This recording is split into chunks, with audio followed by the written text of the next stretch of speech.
Treci după aia direct. Da.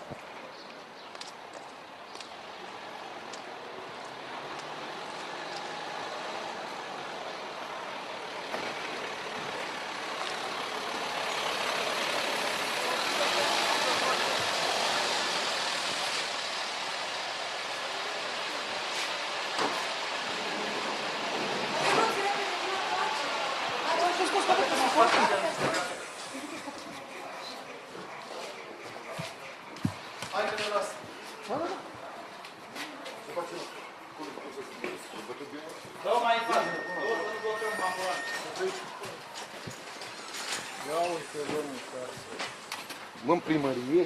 În primărie, da. Păi e ultraș, frate, de 29 de zile de la mort. Hai să vină colegul, dar și la voi. Hai, frate.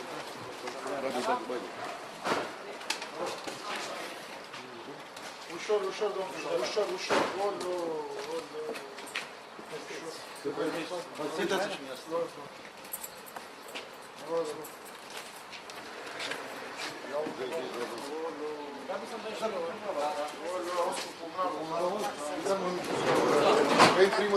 Domnul primar, ce ați pățit? Deci am fost bătut în primărie de Ceaușu. De Ceaușu Costin și Ceaușu Cezar, fratele lui. Cum, au intrat peste dumneavoastră? Peste mine, da, în primărie. Păi, ei sunt candidații PDL-ului. Aș vrea să-l întreb pe Marina Anton, pentru că este liderul organizației județene. Ăștia sunt oamenii cu care vrea să meargă la primărie. Cred că și Marina Anton este tot de teapa lor. Dacă îndeamnă oamenii să facă asemenea fapte și să ne omoare oamenii, să omoare primarii, este de necomentat. Ce mesaj vreau să transmit prin dumneavoastră, domnul Anton, care este președintele PDL-ului și actualului prefect, care am înțeles că până astăzi, de astăzi nu mai este prefect, că am înțeles că a intrat o nouă decizie a guvernului în vigoare și este subprefectul, prefect, așa merge în teritoriul și de... Să nu mai amenințe oamenii că-i bagă în pușcărie, primar de la USL, și să nu-i șantajeze sau să intre peste ei, să-i bată și să-i forțeze să treacă la PDL, să candideze din partea lor. Vreau să mai spun ceva. Vreau să mai spun ceva. Îl avertizez pe inspectorul șef al Poliției Județene. Poliția din Comuna Epurești s-a aflat la fața locului și nu a avut nicio reacție. Domnule inspector șef, am înțeles că sunteți venit în județul Giurgiu să respectați ca legea să fie asigurată. Nu este posibil ca în anul 2012 un primar, oricare ar fi el și de la ce partid politic, să fie agresat fizic. Uitați-vă în ce hal a ajuns omul ăsta la spital. Sunt contracandidații de la Partidul Democrat Liberal. Cum s-a întâmplat, domnul primar? Deci au venit, noi am făcut invitație să vină la primărie să le facă niște vize de flotant și buletine expirate, da?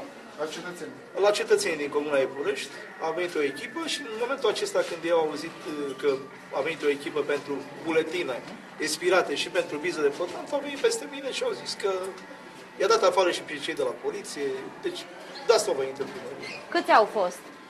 Deci erau în jur la vreo 10 erau. Și cu ce v-au lovit? Deci cu pumnalul m-a lovit. Și Ceaușu Cezar și Ceaușu Costin, candidatul de la PDL. Martori aveți? Avem martoria, primăria primă. Poliția de ce nu a intervenit? Poliția era între mine și Ceaușu Cezar în prima fază când m-a lovit. Așa și decât asta între noi și la Antis mâna și m-a lovit cu pumnul direct. Deci pe lângă el. Și ce o să faceți acum? N-am înțeles. Ce o să faceți? Plângere? O să fac plângere până la parchet direct. Gândiți-vă la faptul că este ultraj, este atac într-o instituție, a fost atacat primarul unei comune în instituție. Și este ultraj clar. Deci noi ne așteptăm ca poliția și procuratura să-și facă datoria și așteptăm consecințele în funcție de gravitatea faptului pe care le-au comis dânsii.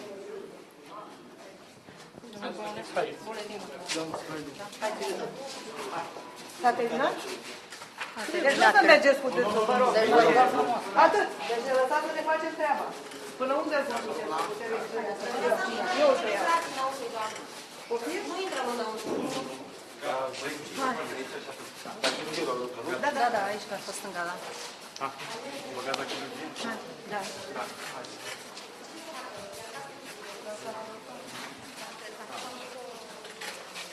Fișa unde? Da, este. Nu, că mine nu. Chiar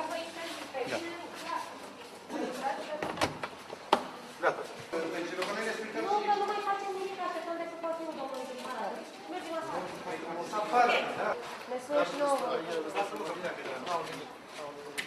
Dar sunt martori că a fost primăria plină. Da. L-au filmat, la că e rupt, Bine, o să vorbesc cu... Da. Ok, gata, o să vorbesc cu colegii de la televiziunea locală să vă trimitem la Antena 3. Bine, mulțumesc frumos, să rămână.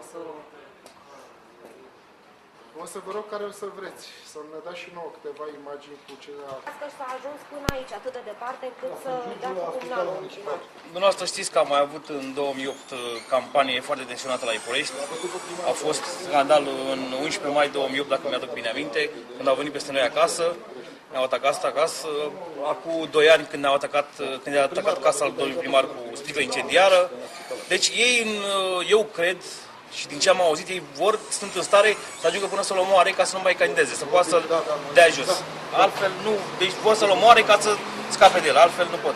Aveți și niște nume a celor care au agresat, îi cunoașteți? Da, de astăzi președintele organizației PDL Iporești, Ceaușu Costin, care e și viitorul candidat la funcție de primar, și fratele dânsului Ceaușu Cezar. Și un cetățean de acolo care nu vine în minte numele acum.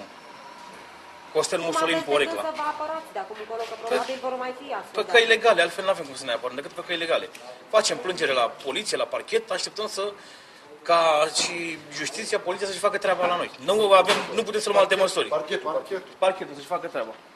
Am depus plângere și cu atacul cu sticla incendiară din 2009 sau 2010, nu mai țin de data exactă, nu s-a rezolvat nimic. N-am primit niciun răspuns de la parchet până la data de azi. Nu știm cine a vrut să ne omoare, să ne dea foc la casă. Mulțumim.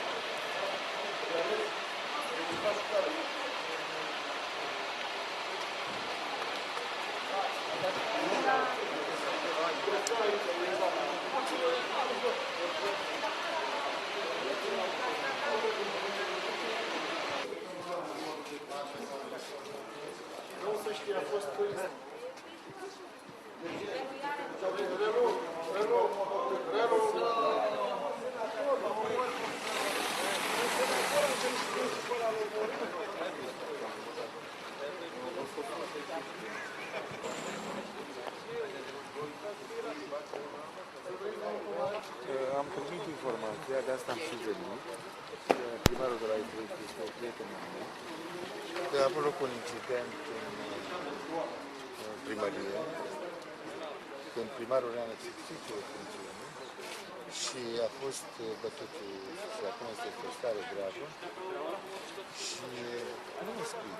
Asta este, cum să vă spun, asta ne așteaptă dacă PDL-ul va mai câștiga alegerile. Ăștia sunt pedeliști. În modul ăsta vor să supună voința în județul ăsta. Vreau să vă știu care este starea de sănătate și nu mai văd mai târziu. Acum n-am ce să vă spun. Vă așteptați la astfel de conflicte și în campanie? Mai rău. Cred că va fi violență și penal.